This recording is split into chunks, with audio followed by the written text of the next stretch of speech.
Hello everyone, আমার আজকের বাংলা ক্লাসে আমি তোমাদের সবাইকে জানাই স্বাগত। আজকে আমরা যেটা পড়ব সেটা হচ্ছে ক্লাস 11-এর সেকেন্ড সেমিস্টারের বাংলা সাহিত্যের ইতিহাসের অন্তর্গত এক বিশেষ অধ্যায়, যে আধুনিক যুগে বাংলা গদ্যের উদ্ভব এবং বিকাশে ফোর্ট উইলিয়াম কলেজের ভূমিকা।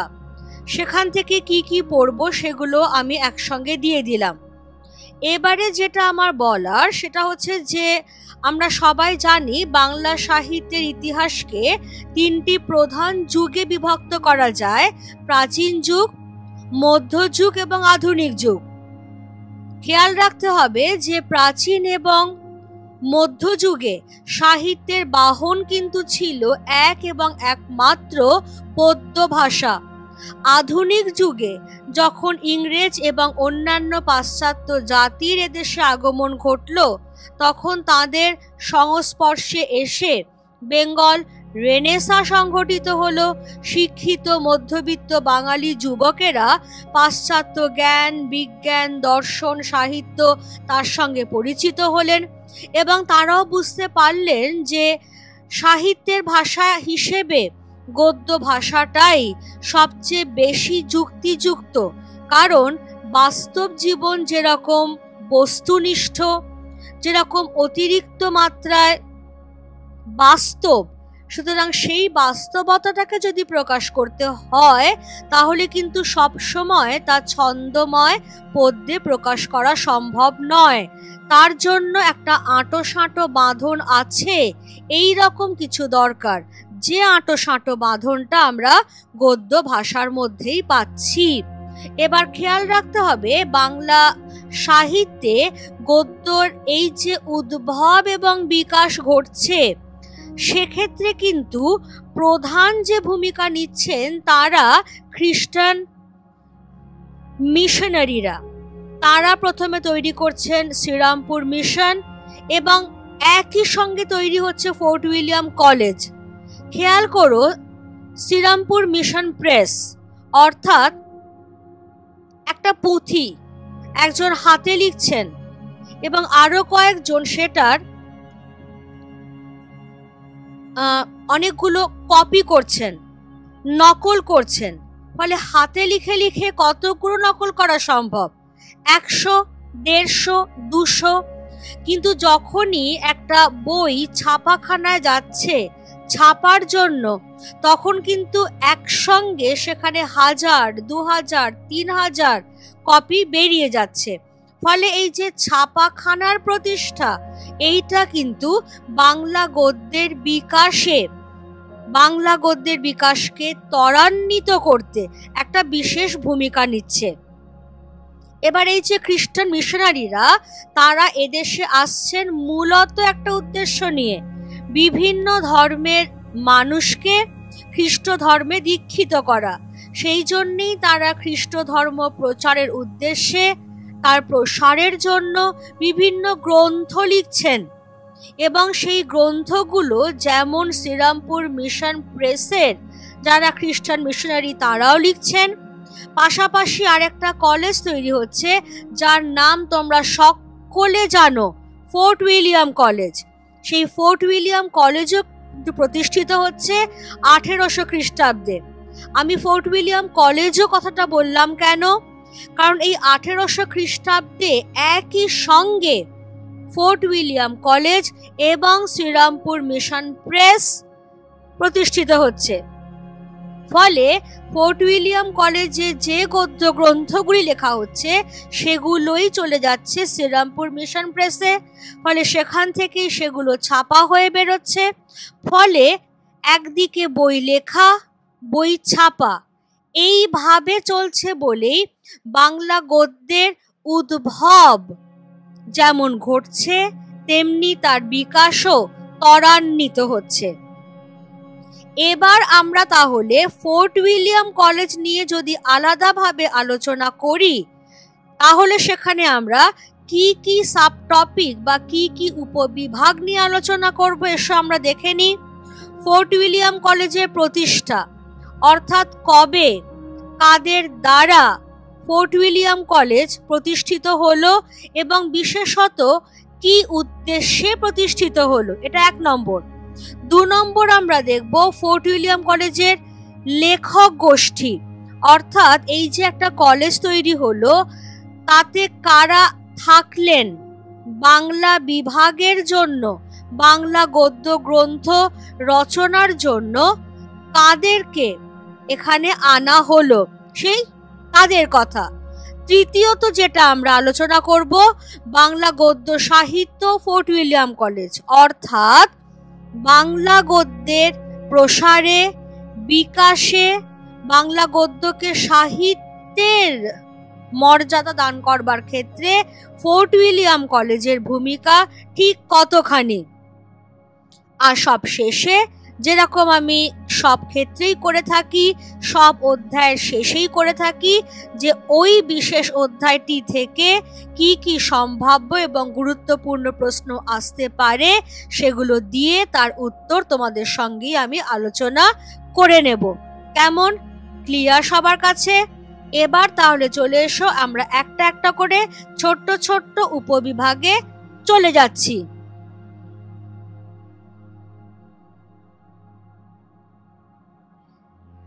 দেখে নেবে তোমাদের সামনে দুটো ছবি এসেছে। একটা হচ্ছে ফোর্ট উইলিয়াম কলেজ। এখনকার ফোর্ট উইলিয়াম কলেজের সঙ্গে এর কোনো মিল তুমি পাবে না, কারণ এই ছবিটা তখনকার, অর্থাৎ 1800 খ্রিস্টাব্দে যখন ফোর্ট উইলিয়াম কলেজ তৈরি হলো, সেই পুরনো কলকাতায় পুরনো ফোর্ট উইলিয়াম কলেজ কেমন দেখতে ছিল সেটাই তোমাদের সুবিধের জন্য আমি এখানে দিয়ে দিয়েছি। আর যে প্রধান ব্যক্তি এই ফোর্ট উইলিয়াম কলেজের সঙ্গে যুক্ত ছিলেন, যারই উদ্যোগে মূলত গদ্য গ্রন্থগুলো লেখা হতে থাকলো, যিনি ফোর্ট উইলিয়াম কলেজের বাংলা বিভাগের প্রধান হলেন, সেই উইলিয়াম কেরির কথা, তার ছবি এখানে দিয়ে দেওয়া হয়েছে। তাহলে দুটো ছবি আমরা পেয়েছি, একটা হলো ফোর্ট উইলিয়াম কলেজ এবং আরেকটি হলো উইলিয়াম কেরি। কেমন? এবার তাহলে আমরা দেখব যে ফোর্ট উইলিয়াম কলেজ কবে, কাদের দ্বারা, কি উদ্দেশ্যে প্রতিষ্ঠিত হয়েছিল। বলা হচ্ছে কি, এদেশে আগত তরুণ ইংরেজ রাজকর্মচারীদের দেশীয় ভাষা শিক্ষা দানের উদ্দেশ্যে 1800 খ্রিস্টাব্দের 4 মে ফোর্ট উইলিয়াম কলেজ প্রতিষ্ঠিত হয়। তাহলে কি হচ্ছে, সালটা সেই 1800 খ্রিস্টাব্দ, অর্থাৎ যে 1800 খ্রিস্টাব্দে শ্রীরামপুর মিশন প্রেস তৈরি হলো, সেই 1800 খ্রিস্টাব্দেই গড়ে উঠল ফোর্ট উইলিয়াম কলেজ। কিন্তু কেন গড়ে উঠল?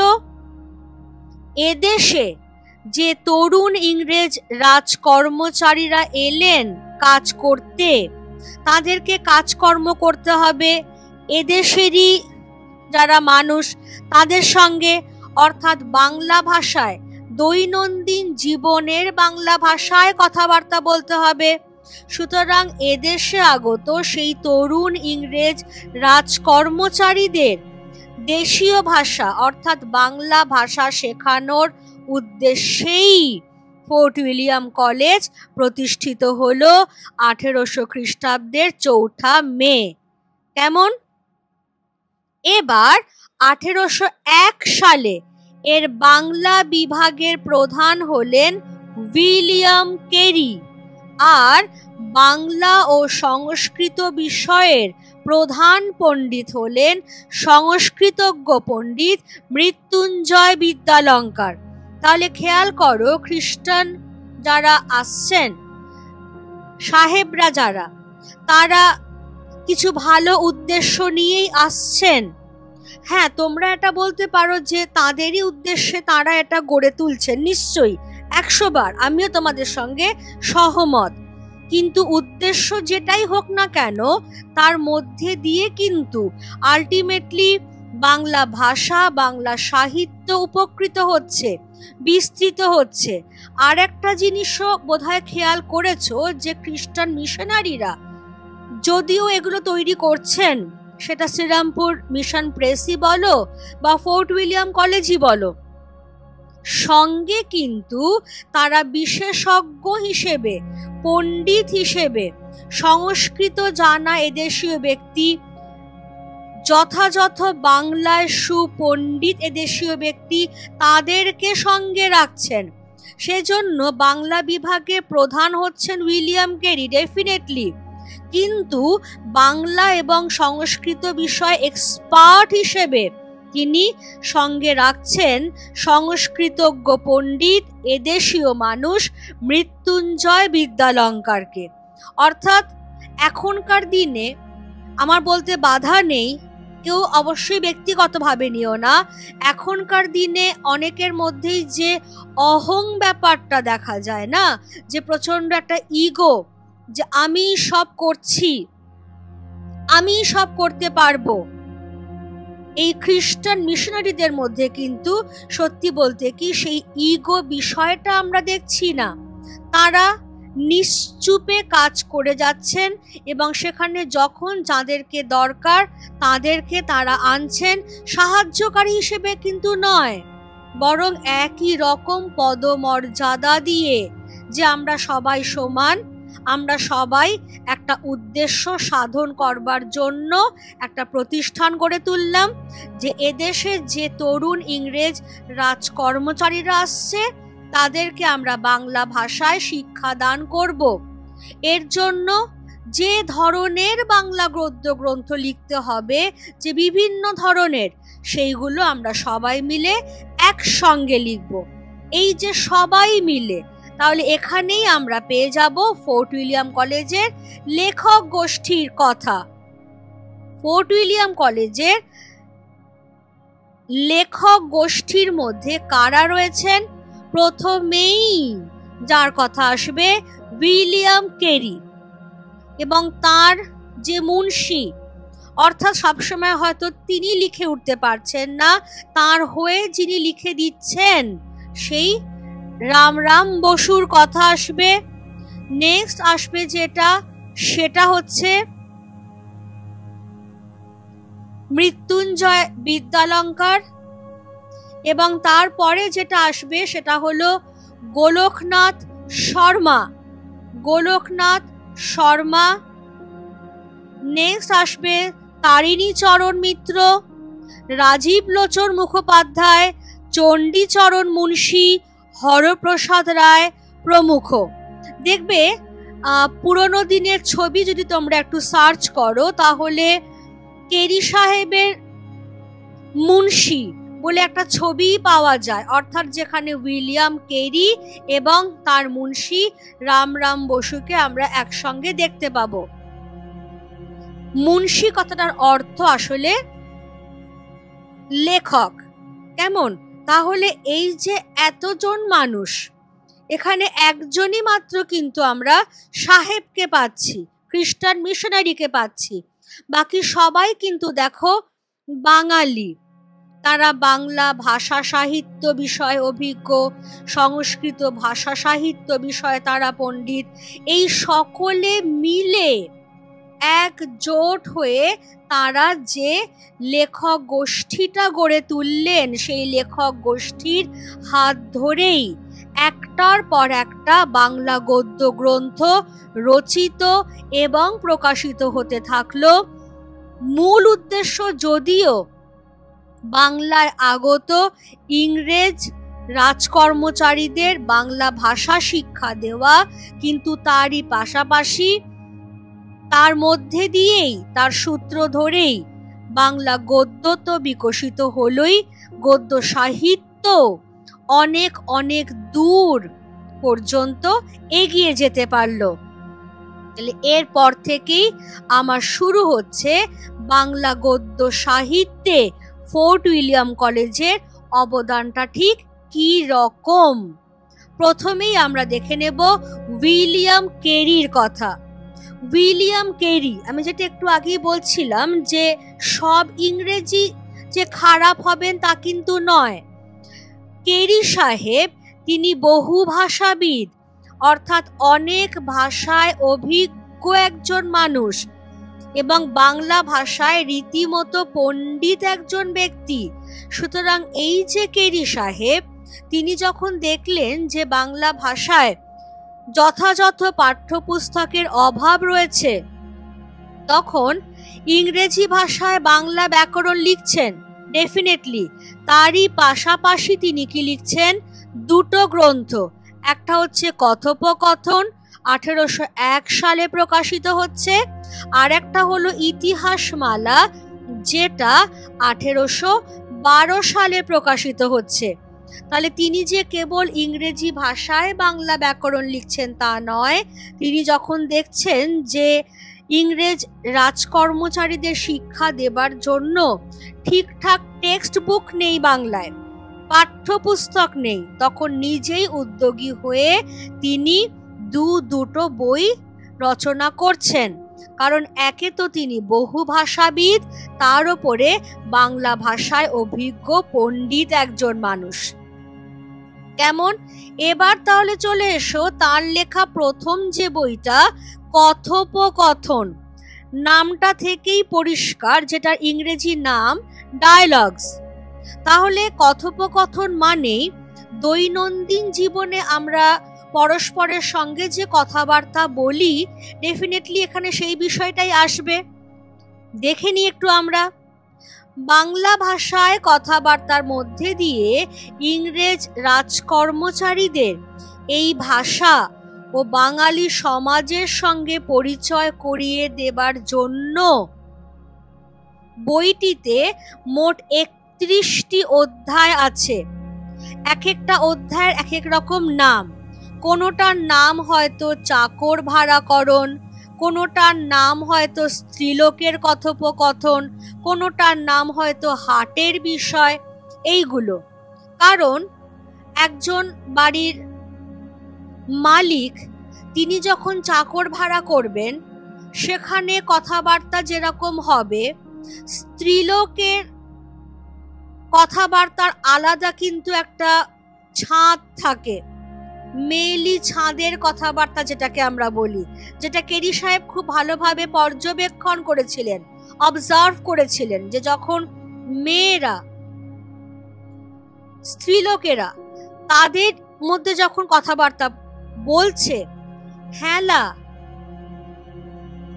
ওরে ও সই, এইরকম ভাবে যে কথাবার্তা বলছে, তখন এই যে বিশেষ বিশেষ মেইলি ডায়ালেক্টের ব্যবহার করা হচ্ছে, সেইগুলো তিনি নিয়ে আসছেন এই অধ্যায়টার মধ্যে। আবার হাটের বিষয়ে যে অধ্যায়টার কথা আমি বললাম, এখানে দিইনি হয়তো, সেখানে হাটে খরিদ্দার এবং বিক্রেতা, হাটুরে যাকে আমরা বলি, তাদের মধ্যে কিরকম কথাবার্তা হচ্ছে, কিভাবে, সবটাই কিন্তু দেখো, এই যে চাকর ভাড়া করা বা স্ত্রীলোকের কথাবার্তা বা হাটের বিষয়, সবটাই কিন্তু আমাদের দৈনন্দিন জীবনের সঙ্গে জড়িত। কিন্তু এক একটার ধাঁচ, এক একটার ছাঁদ এক এক রকম। সুতরাং এদেশে যে ইংরেজ রাজকর্মচারীরা আসবেন বা এসেছেন, তারা যাতে সবার সঙ্গেই কথা বলতে পারেন, কোথাও যাতে হোঁচট খেতে না হয়, সেজন্য বিভিন্ন বিষয়কে কেন্দ্র করে কথোপকথন বইটাতে মোট 31টি অধ্যায় রয়েছে। এবার বইটার বিশেষত্ব কি? দেখো, আমি যেটা বলবো সেটা হচ্ছে যে প্রথম প্রথম যখন কেউ কোনো কাজ করতে যায়, তখন তাতে ভুল হওয়াটা খুব স্বাভাবিক। বরং প্রথম কাজ করেই একবারে নির্ভুল নিখুঁত কাজ হবে, এটাই চূড়ান্ত অস্বাভাবিক। আর কাজ করতে গেলে ভুল হবেই, এটা তোমরাও মানো। আর ভুল কার হয় না? যে কাজই করে না। সুতরাং উইলিয়াম কেরির মতো মানুষ, যারা তার সঙ্গে আরো রয়েছেন, তারাই কিন্তু বাংলায় প্রথম পাঠ্যপুস্তক লিখছেন বা ইতিহাস গ্রন্থ লিখছেন বা ব্যাকরণের বই লিখছেন। তাদের কাছে কিন্তু আগে থেকে কোনো মডেল নেই যে এইরকম ভাবে লেখা যেতে পারে। বিশেষ করে সাহিত্যের বাহন রূপে গদ্যটাকে তারা ব্যবহার করছেন। সুতরাং এক্ষেত্রে যে ভুল ত্রুটিগুলো হয়েছে, সেগুলো হওয়াটা খুব স্বাভাবিক ছিল। কাজেই কথোপকথনেও যে ভুল ত্রুটি হয়নি তা না, ছোট্ট একটা ত্রুটির কথা আমি এখানে বলছি। বইটির ভাষা চলতি গদ্য। দেখো, আমি ইচ্ছে করেই চলিত কথাটা আনিনি, কারণ আমাদের মুখের ভাষা একদম কলোকিয়াল যে ল্যাঙ্গুয়েজ, সেটা কিন্তু চলিত না। চলিত হচ্ছে মান্য ভাষা, অর্থাৎ শিষ্ট মার্জিত যে বাংলা ভাষা, সেটা কি বলা হয়? চলিত।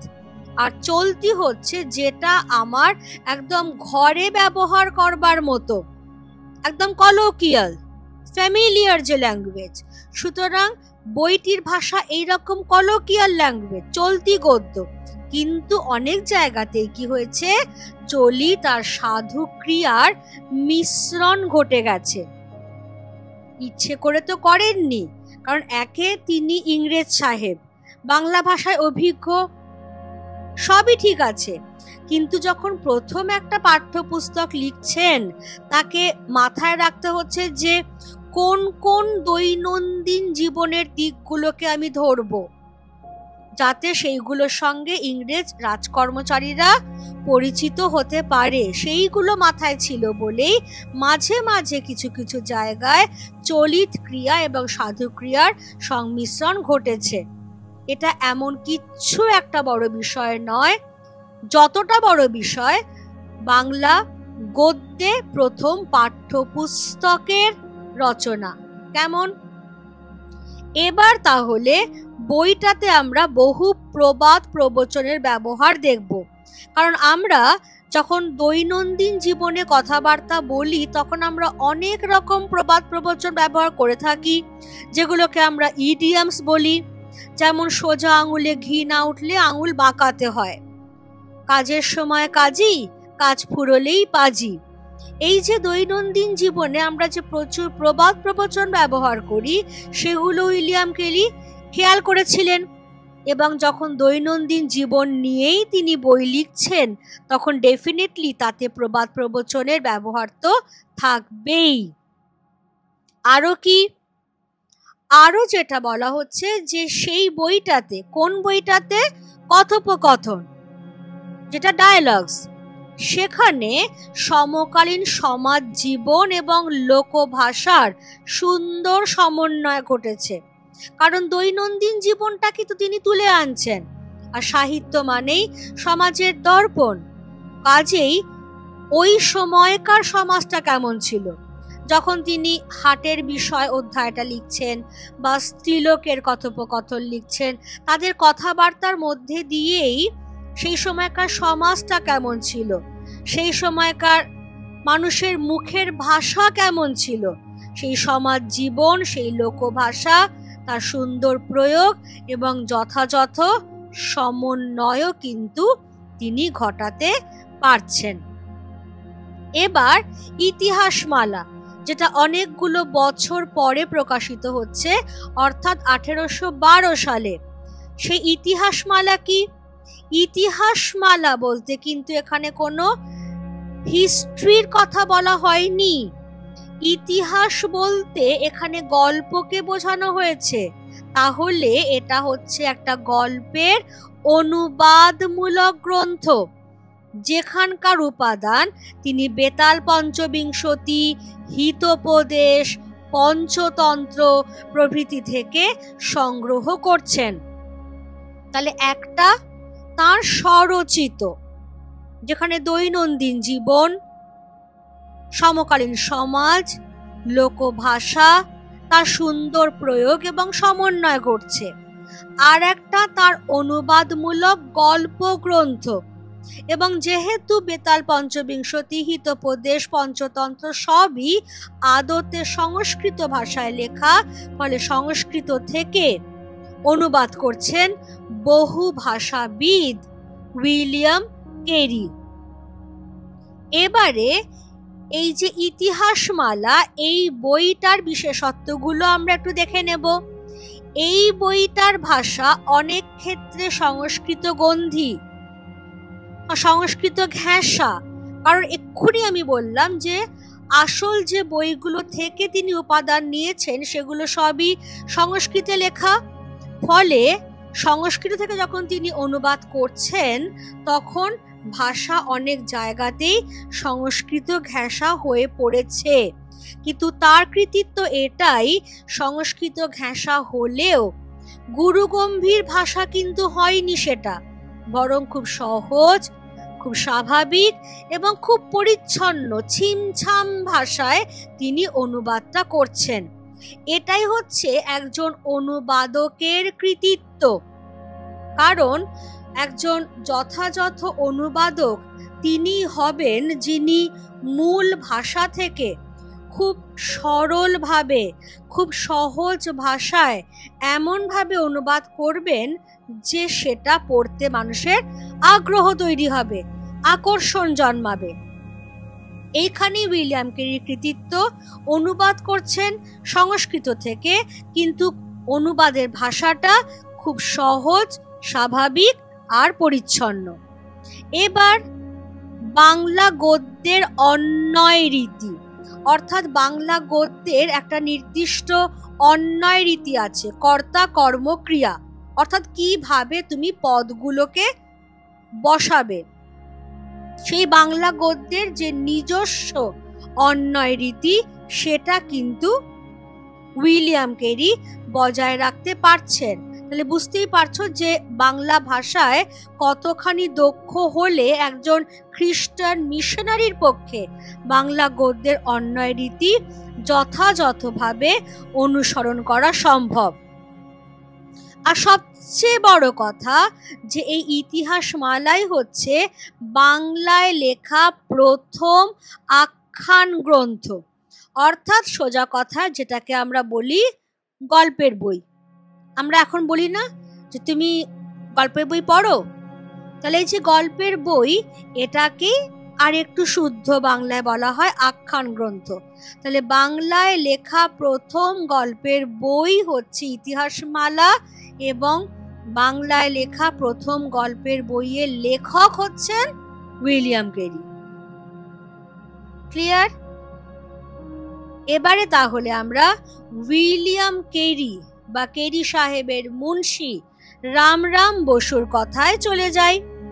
রামরাম বসু তিনি হচ্ছেন ফোর্ট উইলিয়াম কলেজের প্রথম গদ্য লেখক, অর্থাৎ উইলিয়াম ক্যারি তো আছেনই যিনি বাংলা বিভাগের প্রধান, কিন্তু একজন বাঙালি হিসেবে ফোর্ট উইলিয়াম কলেজের প্রথম গদ্য লেখক হচ্ছেন রামরাম বসু। তিনি সেকালের তখনকার দিনের যে চলিত রীতি, এখানে কিন্তু আমি চলতি কথাটা ব্যবহার করলাম না, চলিত রীতি অর্থাৎ শিষ্ট মান্য মার্জিত যে বাংলা, সেই বাংলায় গদ্য রচনায় দক্ষ ছিলেন। তার একটা বইয়ের নাম আমরা এখানে পাচ্ছি, রাজা প্রতাপাদিত্য চরিত্র, প্রকাশকাল 1801। সেইখানে কি হয়েছে, সেই বইটি বাঙালির লেখা প্রথম মুদ্রিত গদ্য গ্রন্থ। এক্ষুনি যেটা বলছিলাম আমি যে উইলিয়াম ক্যারিকে বাদ দিলে বাকিরা সবাই ছিলেন বাঙালি, তাদের মধ্যে রামরাম বসুর লেখা রাজা প্রতাপাদিত্য চরিত্রই বাঙালির লেখা প্রথম ছাপা হওয়া গদ্য গ্রন্থ। কেমন? এবং এটা মৌলিক রচনা, খেয়াল রাখতে হবে। এবং সেখানে কি হয়েছে, সেখানে বিষয় অনুযায়ী কখনো আরবি, কখনো ফার্সি, আবার কখনো খাঁটি বাংলা শব্দের প্রয়োগ করেছেন সেকালের চলিত রীতিতে বাংলা গদ্য রচনায় দক্ষ রামরাম বসু। কেমন? তাহলে তিনি সেই কৃতিত্বের দাবিদার, বাঙালির লেখা এবং প্রথম ছাপা হওয়া যে বাংলা বই তার লেখক হচ্ছেন রামরাম বসু। এবং এই যে বইটা রাজা প্রতাপাদিত্য চরিত্র, এটা কিন্তু কোনো অনুবাদ নয়, এটা সম্পূর্ণ তার নিজের লেখা মৌলিক রচনা। এবং বিষয় অনুযায়ী যখন যেরকম বিষয় এসেছে, যখন যেরকম প্রসঙ্গ এসেছে সেই অনুযায়ী কখনো তিনি আরবি, কখনো ফার্সি, কখনো একদম খাঁটি বাংলা শব্দের প্রয়োগ ঘটাচ্ছেন। রামরাম বসুর লেখা দ্বিতীয় বইয়ের কথায় চলে আসি। লিপিমালা, প্রকাশকাল 1802। এটা আবার প্রবন্ধ পুস্তক, অর্থাৎ ছোটখাটো বিভিন্ন বিষয়ের ওপরে যে এসে প্রবন্ধ সেইগুলোর সংকলন গ্রন্থ, এবং এর গদ্য আরো সহজ এবং মুখের ভাষার আরো কাছাকাছি। কেন না, বইটার উদ্দেশ্যই ছিল কলেজের ছাত্রদের, কলেজের ছাত্র কারা ভাবো একটু, এক্স্যাক্টলি কলেজের ছাত্র হচ্ছে তরুণ ইংরেজ রাজকর্মচারী, যারা এদেশে এসছেন কাজকর্ম করবেন বলে, এদেশের মানুষের সঙ্গে কাজকর্ম করবেন। ফলে কলেজের ছাত্রদের চলিত ভাষায় ও দেশীয় লোকের বৈষয়িক ব্যবহারের পরিচয় দেওয়া। সুতরাং এদেশের মানুষ কিরকম ভাবে কথা বলে, শিষ্ট, মার্জিত, মান্য চলিত বাংলায়, সেই ভাষায় শিক্ষা দেওয়া, এবং এদেশের মানুষের যে বৈষয়িক ব্যবহার, অর্থাৎ তাদেরকে কাজ করতে হবে, এদেশের তরুণ রাজকর্মচারীদের বিভিন্ন অফিস ওয়ার্ক করতে হবে, অফিসিয়াল কাজকর্ম। সুতরাং এদেশের মানুষের বৈষয়িক ব্যবহার কেমন সেই বিষয়ে শিক্ষা দেওয়াটাই ছিল এই দ্বিতীয় বইটির উদ্দেশ্য, যে বইটির নাম হচ্ছে লিপিমালা। সুতরাং এখানে গদ্যটা অনেক সহজ হয়ে গেছে, মুখের ভাষার কাছাকাছি হয়ে গেছে, যাতে কলেজের ছাত্রদের তিনি চলিত ভাষায় শিক্ষা দিতে পারেন এবং এদেশের মানুষের বৈষয়িক ব্যবহারের পরিচয় দিতে পারেন। কেমন? নেক্সট চলে এসো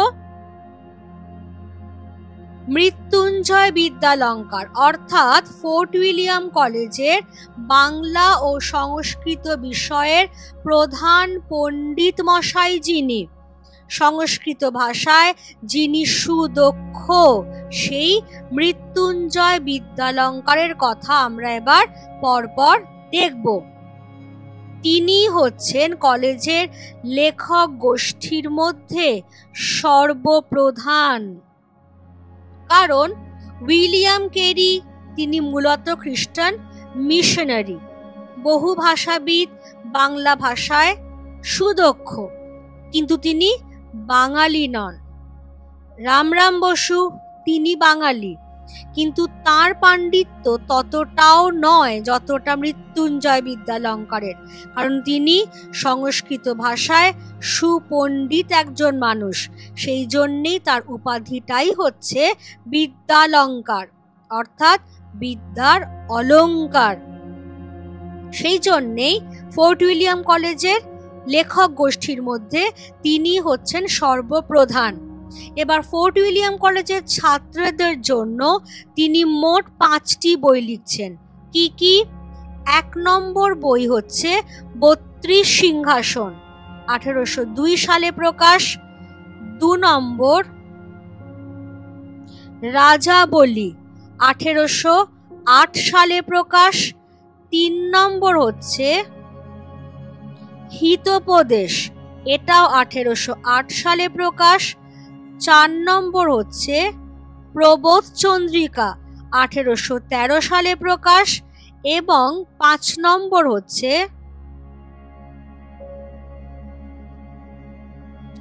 বেদান্ত চন্দ্রিকা, যেটা 1817 সালে প্রকাশ। এই টোটাল 5টা বই তিনি ফোর্ট উইলিয়াম কলেজের ছাত্রদের জন্য লিখছেন। আমরা তাহলে একটা একটা বই ছোট্ট ছোট্ট করে একটু আলোচনা করে দেখে নেব যে সেই বইগুলোর বিশেষত্ব কি কি। প্রথমটা আসছে আমাদের 32 সিংহাসন। 32 সিংহাসন মৌলিক রচনা নয়, সেটা আগে খেয়াল করতে হবে যে এটা কিন্তু অনুবাদমূলক রচনা। হ্যাঁ, আখ্যায়িকা ধর্মী, অর্থাৎ এটা মূলত একটা গল্পের বই, অনুবাদমূলক গল্পের বই, এবং সেই গল্পগুলো মূলত ইতিহাস থেকে নেওয়া এবং জনশ্রুতি থেকে নেওয়া।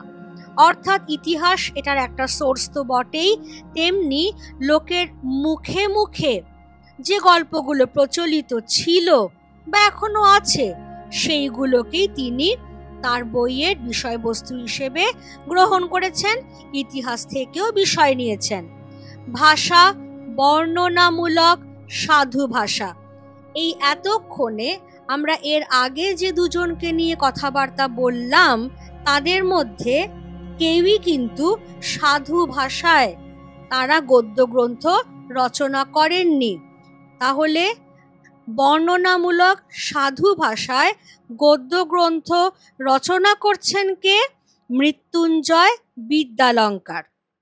কারণ যেটা বললাম যে তিনি মূলত সংস্কৃতজ্ঞ পণ্ডিত, সেই জন্যই বর্ণনামূলক সাধু ভাষা প্রয়োগ করছে। আশা করি আমি যেভাবে পড়াচ্ছি তোমরা সেগুলো বুঝতে পারছো।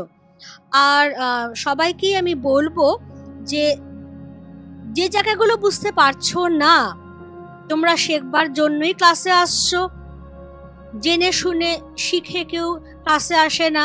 সুতরাং যে জায়গাগুলো বুঝতে পারছো না সেগুলো সমস্ত রকম লজ্জা, দ্বিধা, সংকোচ দূরে সরিয়ে রেখে কমেন্ট বক্সে আমাকে জানাবে, আমি সেই অনুযায়ী রিপ্লাই দেব। কেমন? এবারে তাহলে আমরা একটা বই নিয়ে আলোচনা করলাম, এবার বাকি বইগুলো দেখব। বাকি বই রাজাবলি।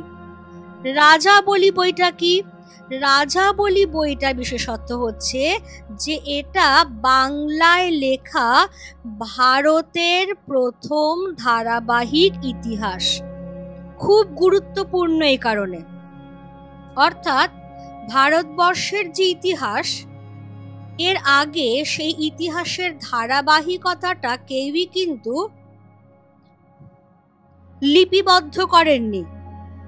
সুতরাং মৃত্যুঞ্জয় বিদ্যালঙ্কারী প্রথম যিনি ভারতের ধারাবাহিক ইতিহাসকে লিপিবদ্ধ করলেন, তাও আবার কিনা বাংলাতে। এবং এই বইটির ভাষা ও বর্ণনা ভঙ্গি সহজ, বিবরণধর্মী। কারণ একটু যদি সহজ বর্ণনা ভঙ্গি বা ভাষা না আনেন তাহলে ইতিহাসটা পরপর পড়তে মানুষ আগ্রহ বোধ করবেন না। সেই জন্যই ভাষা এবং বর্ণনা ভঙ্গি তিনি সহজ রাখছেন। এবং যেহেতু ইতিহাস কাজেই বর্ণনাধর্মী, বিবরণধর্মী, সেই বইটার ভাষা এবং যে বলবার ধরনটা কেমন। এবার চলে এসো তার ৩ নম্বর বইতে আমরা আসছি, হিতোপদেশ। হিতোপদেশ এটা কিন্তু মৌলিক রচনা নয়, অনুবাদ গ্রন্থ, পঞ্চতন্ত্রের অনুবাদমূলক গ্রন্থ, এবং গল্পগুলো খুবই চিত্তাকর্ষক। এমনিতেই পঞ্চতন্ত্রের গল্প, ঈশপের গল্প বা হিতোপদেশ পড়তে আমাদের ভালো লাগে। কিন্তু যেটা আমি একটু আগেই কথা প্রসঙ্গে বললাম যে একটা অন্য ভাষা থেকে যখন তুমি ভাষান্তর করছো, তর্জমা বা অনুবাদ করছো, তোমার অনুবাদটা যদি সরস না হয়, অনুবাদটা যদি সেরকম গোছানো না হয়, বা যে ভাষায় অনুবাদ করছো সেই ভাষার বর্ণনা ভঙ্গি বা অন্যয় রীতি তুমি যদি ধরতে না পারো, তাহলে কিন্তু তোমার অনুবাদটা শুষ্ক, কেঠো অনুবাদ হবে, আক্ষরিক অনুবাদ হবে। সুতরাং অনুবাদ এমন হতে হবে যেটা ভাবানুবাদ, অর্থাৎ যে ভাষায় আমি অনুবাদ করছি সেই ভাষাটার যে বৈশিষ্ট্য, যে মাধুর্য, সেটা যেন অনুবাদে ধরা পড়ে। সেই জন্যই মৃত্যুঞ্জয় বিদ্যালঙ্কারের হিতোপদেশ সংস্কৃত পঞ্চতন্ত্রের অনুবাদ। পঞ্চতন্ত্রের গল্প যেরকম চিত্তাকর্ষক, মনকে আকৃষ্ট করে, ভালো লাগায়, মৃত্যুঞ্জয় বিদ্যালঙ্কারের গল্পগুলিও অনুবাদমূলক হয়েও সেই রকমই চিত্তাকর্ষক।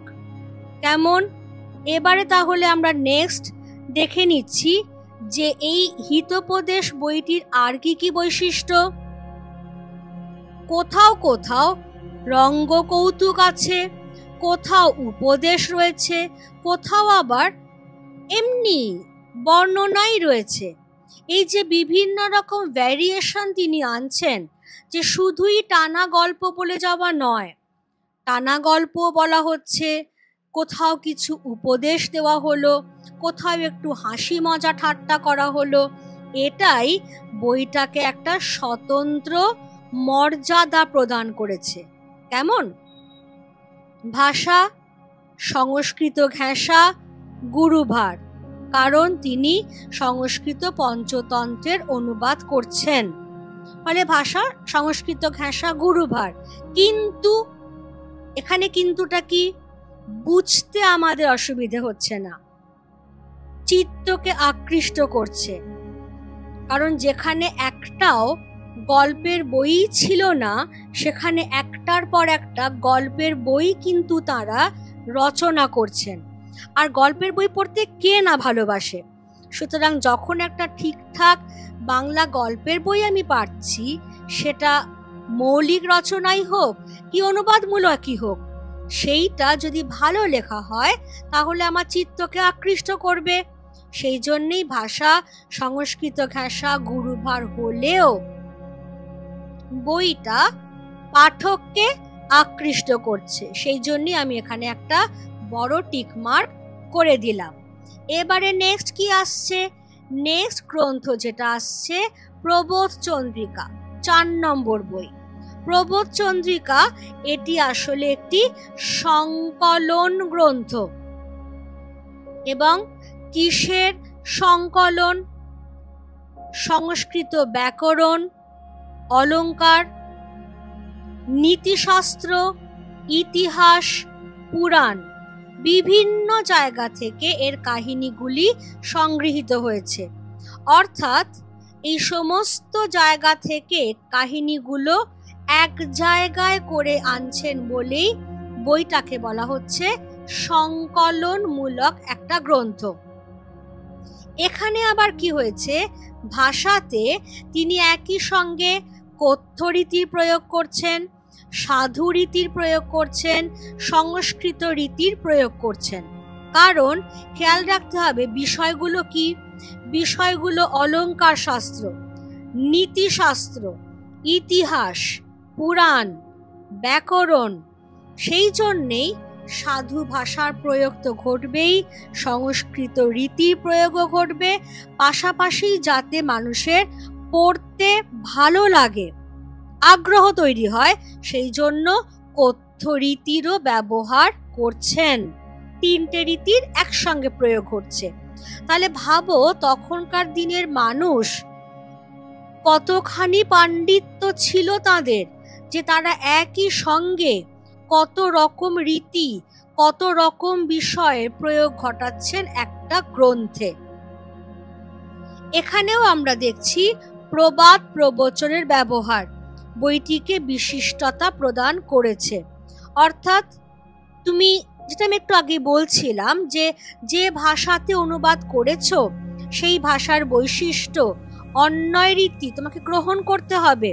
সেই ভাষায় যে প্রবাদ প্রবচন ব্যবহৃত হয়, তোমাকে সেই ভাষারই প্রবাদ প্রবচন ব্যবহার করতে হবে, যদি সেটাকে সার্থক একটা বাংলা গ্রন্থ করে গড়ে তুলতে হয়। তাই জন্যেই প্রবাদ প্রবচনের ব্যবহার কিন্তু এখানে করা হচ্ছে। নেক্সট এবার কি আসছে? নেক্সট এবার আসছে মৃত্যুঞ্জয় বিদ্যালঙ্কারের লেখা 5ম যে গ্রন্থ বেদান্ত চন্দ্রিকা। এবারে এই বইটা কি? এই বইটা হচ্ছে মৃত্যুঞ্জয় বিদ্যালঙ্কারের স্বাধীন রচনা, মৌলিক লেখা। কিন্তু এই বইটা কি হয়েছে? রাজা রামমোহন রায়ের যে ব্রহ্মবাসনা এবং বেদান্ত চর্চা, তার প্রতিবাদে তিনি এই বইটি লিখছেন। অর্থাৎ রাজা রামমোহন রায়ের যে ব্রহ্মোপাসনা বা বেদান্ত চর্চা, ঠিক সেই ধরনটাকে মৃত্যুঞ্জয় বিদ্যালঙ্কার গ্রহণ করতে পারছেন না। আর সেই জন্যেই যেটা হচ্ছে যে তিনি এর প্রতিবাদে বেদান্ত চন্দ্রিকা বলে এই স্বাধীন রচনাটি তিনি লিখছেন। এবার এটার ভাষা সংস্কৃত ঘেঁষা হতে বাধ্য, কারণ বিষয়টাই এমন, বিষয়টাই যেহেতু গুরু গম্ভীর, সেই জন্যেই বিষয়টার সঙ্গে মিলিয়ে তিনি সংস্কৃত ঘেঁষা গদ্য ভাষার ব্যবহার করছেন। বাক্য গঠন পদ্ধতিও এখানে কিছুটা হলেও জটিল, কারণ একে তো সেটা ব্রহ্মোপাসনা এবং বেদান্ত চর্চার ওপর লেখা, তার ওপর সেটা একজনের লেখার প্রতিবাদে লেখা। সুতরাং ওই ব্যক্তি যে যুক্তি দেখিয়েছেন, আমি সেই যুক্তি কেটে তার প্রতিযুক্তি স্থাপন করছি। সেই জন্যেই বিষয় অনুযায়ী ভাষা সংস্কৃত ঘেঁষা, বাক্য গঠন পদ্ধতিও কিছুটা হলেও জটিল তো বটেই। এই হয়ে গেল মৃত্যুঞ্জয় বিদ্যালঙ্কারে 5টা বই সম্পর্কে আমাদের আলোচনা, 5টা সম্পূর্ণ ভিন্ন গন্ধি গদ্য গ্রন্থ।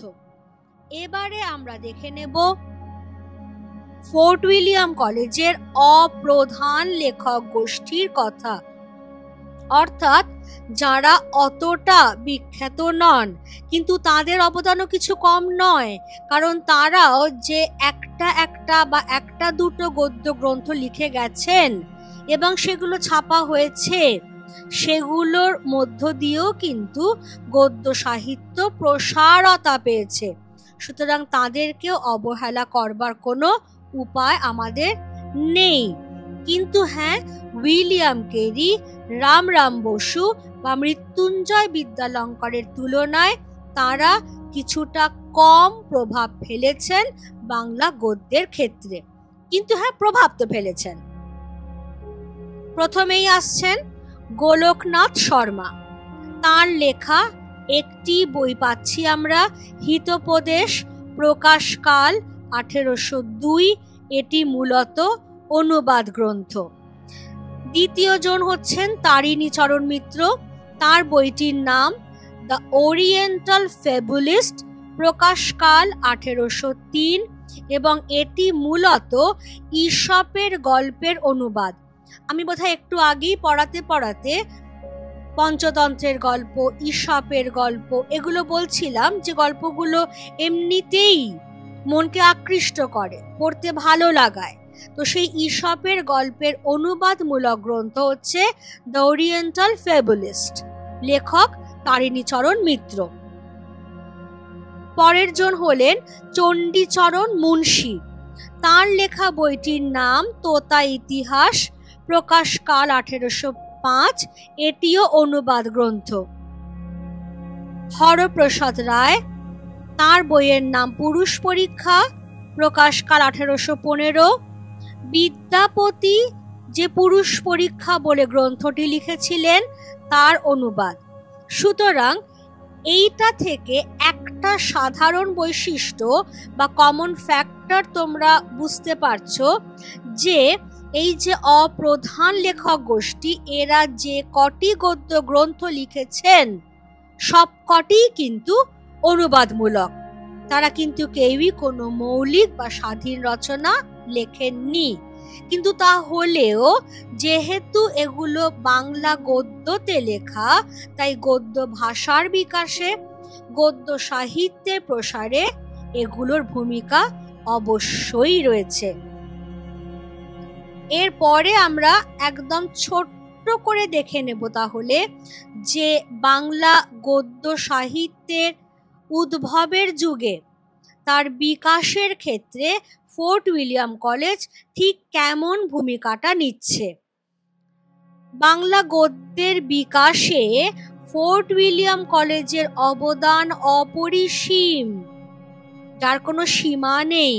কারণ একদিকে উইলিয়াম কেরির দূরদর্শিতা, অর্থাৎ যারা এদেশে আসছেন সেই ইংরেজ রাজকর্মচারীদের বিভিন্ন বিভিন্ন বিষয়ের সঙ্গে পরিচিত করাতে হবে।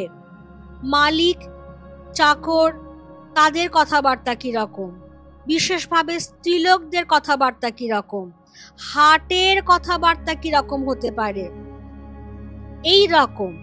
অর্থাৎ অনেকটা দূর পর্যন্ত ভেবেছেন তিনি, সুতরাং তার দূরদর্শিতা।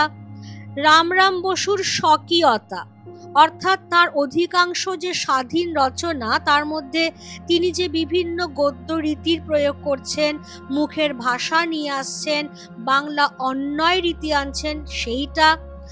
আর মৃত্যুঞ্জয় বিদ্যালঙ্কারের যে অগাধ পাণ্ডিত্য, এইগুলো মিলেমিশে বাংলা গদ্যের সূচনা পর্বে, আমি বারবার বলছি সবেমাত্র সূচনা কাল তখন উষালগ্ন, সেই সূচনা পর্বে গদ্য রচনার পথকে সুগম করেছিল। তার জন্যেই এই কলেজের ঋণ কিন্তু আমাদের স্বীকার করতেই হবে।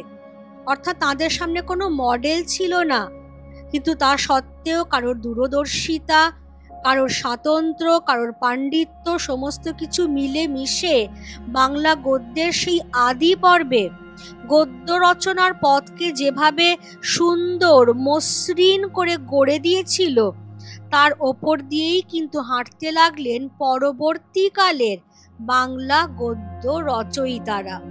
সুতরাং বাংলা গদ্যের উদ্ভব, বাংলা গদ্যের বিকাশে ফোর্ট উইলিয়াম কলেজের ঋণ অনস্বীকার্য। কেমন? ক্লিয়ার সবার কাছে? এবার তাহলে চলে এসো আমরা এই অধ্যায় থেকে কি কি সম্ভাব্য এবং গুরুত্বপূর্ণ প্রশ্ন আসতে পারে সেগুলো নিয়ে একটু আলোচনা সেরে নিই।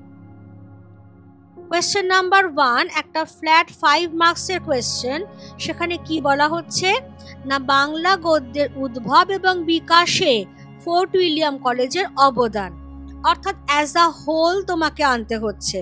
সেখানে কবে, কাদের দ্বারা, কোথায় ফোর্ট উইলিয়াম কলেজ প্রতিষ্ঠিত হলো, কি উদ্দেশ্যে প্রতিষ্ঠিত হলো সেটা বলছো, এখানকার প্রধান লেখক গোষ্ঠীর কথার নাম আনছো, তাদের বইগুলোর কথা আনছো, অপ্রধান লেখক গোষ্ঠীর কথা আনছো। সবটা মিলিয়ে তোমার আনসারটা কিন্তু তৈরি হচ্ছে। কোয়েশ্চেন নাম্বার 2, এখানে দুটো কোয়েশ্চেন। ফোর্ট উইলিয়াম কলেজ কবে, কি উদ্দেশ্যে প্রতিষ্ঠিত হয়, এটা আমার পড়ানোর মধ্যেই দেওয়া রয়েছে সালটা, আর কি উদ্দেশ্য সেটাও দেওয়া রয়েছে, যে এদেশে আসা তরুণ ইংরেজ রাজকর্মচারী যারা তাদেরকে বাংলা ভাষায় শিক্ষা দেওয়া, এটাই মূল উদ্দেশ্য। এটার জন্যই তোমার নম্বর রয়েছে 2, কারণ এটা একটা পার্ট, এটা একটা পার্ট। এবারে পরবর্তী পার্টটা কি, বাংলা গদ্যের ইতিহাসে উইলিয়াম কেরি একজনকে নির্দিষ্ট করে দেওয়া হলো, তার স্থান কি রকম, এটার জন্য 3 নম্বর। তাহলে উইলিয়াম কেরি সম্পর্কে তোমাকে ডিটেলে বিশদে আলোচনা করতে হচ্ছে। তিনি বহু ভাষাবিদ, বাংলা ভাষায় অভিজ্ঞ, তার বইগুলোর নাম, বইগুলোর বিশেষত্ব সেইগুলো। 3 নম্বর কোয়েশ্চেনে যাব। ফোর্ট উইলিয়াম কলেজের লেখক গোষ্ঠীর মধ্যে যিনি সর্বপ্রধান, কে সর্বপ্রধান? মৃত্যুঞ্জয় বিদ্যালঙ্কার। এটা তোমাকে পড়ার সূত্রেই বুঝে নিতে হচ্ছে, এখানে কিন্তু তোমাকে আমি বলে দিইনি। সুতরাং এইটা যদি ভুল হয়ে যায়, ধরো তুমি বাই চান্স লিখলে উইলিয়াম কেরি, তাহলেই পরের পার্টটাও ভুল হবে। তার মানে পুরো কোয়েশ্চেনে আউট অফ 5 তুমি কিন্তু 0 ছাড়া কিছু পাবে না, কারণ ফোর্ট উইলিয়াম কলেজের লেখক গোষ্ঠীর মধ্যে সর্বপ্রধান হচ্ছেন মৃত্যুঞ্জয় বিদ্যালঙ্কার। তার নাম বলে তার লেখা গ্রন্থগুলির নাম উল্লেখ করতে বলা হয়েছে, সেটার জন্যই 2 নম্বর। এবং তারপরে বলা হয়েছে যে বাংলা গদ্য সাহিত্যকে তিনি কিভাবে সমৃদ্ধ করেছিলেন। বুঝতেই পারছো, তাহলে 5টা বই ধরে ধরে তোমাকে আলোচনা করতে হচ্ছে। তাহলে এখানেও 2 + 3 5 মার্কস, আগের কোয়েশ্চেনটা তো আমাদের 2+3 5 মার্কসই ছিল। এবারে আমরা চলে যাব আমাদের পরবর্তী দুটো কোয়েশ্চেনে। 4 নম্বর কোয়েশ্চেন কি, ফোর্ট উইলিয়াম কলেজের অপ্রধান লেখক গোষ্ঠীর পরিচয় দাও, তাদের রচনা বাংলা গদ্যের প্রসারে কি ভূমিকা গ্রহণ করেছিল। তাহলে এইখানটায় 2 নম্বর আছে, মানে শুধু অপ্রধান লেখকদের নাম আনবে, আর পরের পার্টটাতে তাদের লেখা রচনাগুলোর নাম, প্রকাশকাল এবং সেগুলো কি জাতীয় রচনা সেটা উল্লেখ করবে। আর এটাও বলতে ভুলবে না যে যদিও এগুলি সবই অনুবাদমূলক গ্রন্থ, কিন্তু বাংলা গদ্যের আদি লগ্নে গদ্য রচনার পথটাকে সুগম করতে, বাংলা গদ্যকে সুদূর প্রসারী করে গড়ে তুলতে তাদের ভূমিকাটাও যথেষ্ট অপরিসীম।